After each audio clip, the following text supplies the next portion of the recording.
50, 60, 70, com todo aquele movimento dos nossos diplomatas, da nossa política externa, na África, agora, recentemente, talvez por isso que se diga que o Brasil retomou o desenvolvimento, que a política externa brasileira atual é muito familiar à política externa independente dos anos 60 e por aí afora, né? A globalização, então, nós caracterizamos dessa forma. É um conceito criado num processo de retomada da hegemonia americana, né? Esse conceito se difundiu de uma forma impressionante, rápida, se beneficiando até da própria globalização, uma série de coisas, criou uma série de mitos, né? Não trouxe nenhum benefício concreto, ilude muito, né? E no nosso entendimento, e aí que é uma pesquisa mais teórica do que empírica, eu pretendo mais adiante, quando tiver mais até elementos teóricos para fazer, também agregar mais atores sociais para dar vida à globalização. O Theodor Left colocou o consumidor, o mercado, tá? Mas eu acho que a existência da palavra globalização, ela tem mais atores sociais envolvidos nesse contexto. Vamos aqui retomar uma outra palavra também muito perigosa, revolução. Revolução. A revolução foi mantida como uma ideia de esquerda, mas aí veio os clérigos no Irã e também fizeram a sua revolução. Será que aquilo ali foi uma revolução mesmo? E até no Brasil os militares também cognomearam o processo de tomada do poder de revolução. Tá? Então, vá lá, tudo bem, cada um nomeia, mas quem fez no Brasil não foi o Partido Comunista da Revolução, foram os militares, setores civis, tal, essa coisa toda. Tá?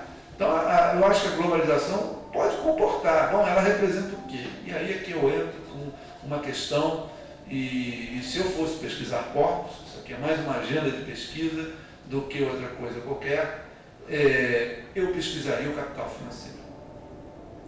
A relação capital financeiro-portos. E não é só o capital financeiro que investe em portos, né? É como o financeiro, porque o financeiro a gente entende como dinheiro que reproduz sob a forma de dinheiro. Mas qual é o papel do porto nessa reprodução financeira, financiarizada da mercadoria? Essa é uma questão de fundo. Então não tem uma pesquisa empírica desse porto ou daquele porto, mas o porto como um ator da reprodução do capital, que é importante. E não é apenas um lugarzinho para guardar as coisas direitinho, não. É um foco de valorização muito importante, depende de uma série de fatores que, sem a globalização, né? E eu aqui chutar mesmo, né? Vai bater na trave só. Eu acho que um porto tem que ter retroárea, né? Então, retroárea é aquela parte de trás do porto que dá vida a ele. Então, aí, também os portos, para serem globalizados, aqui o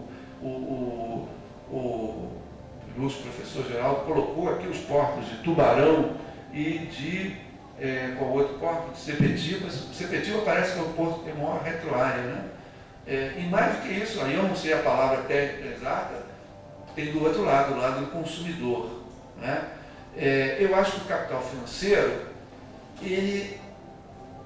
Marx, e essa é a minha referência, né? Marx tem uma colocação que sempre me despertou muita curiosidade, e não conheço nenhum teórico que tenha abordado isso, e não serei eu por falta de robustez, acho que lá na velhice talvez, né? É o capitalista coletivo, essa figura. Eu acho que é isso que dá vida à globalização, né? É esse momento que o capital privado, enquanto capital pertencente a indivíduos, se transforma em capital numa outra feição social. É isso que eu acho que a gente está vivendo hoje, né? É uma transformação que Marx não explica muito, ele faz referências, no volume 3 do Capital, né? É ali que está a figura do capitalista coletivo, né? E eu acho que os portos, as empresas privadas, a universidade não estão fugindo disso, mas os portos, eu acho que já são instrumentos de globalização, porque tem gente que vai dizer que a globalização começou com os portugueses, né? Quando ocuparam o céu, da Igreja Católica, e os portos são globalizados há muito tempo, né? Então eles não são estranhos à globalização, né? Eles tiveram que se readaptar a esse processo, que foi um processo complexo, penoso socialmente, acho que ainda está incompleto, né?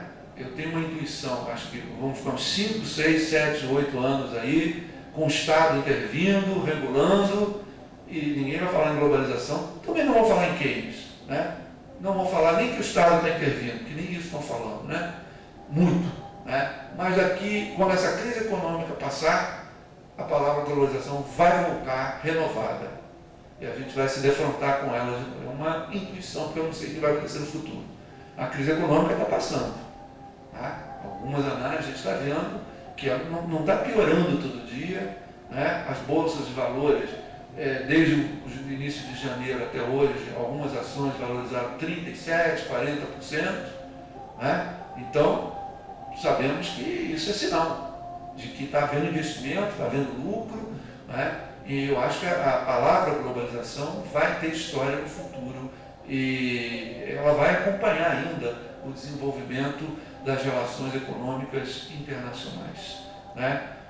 Enfim, esses são apenas alguns comentários, mais do que a apresentação de uma pesquisa, porque eu acho que todo o trabalho tem que ter a parte empírica e a parte conceitual.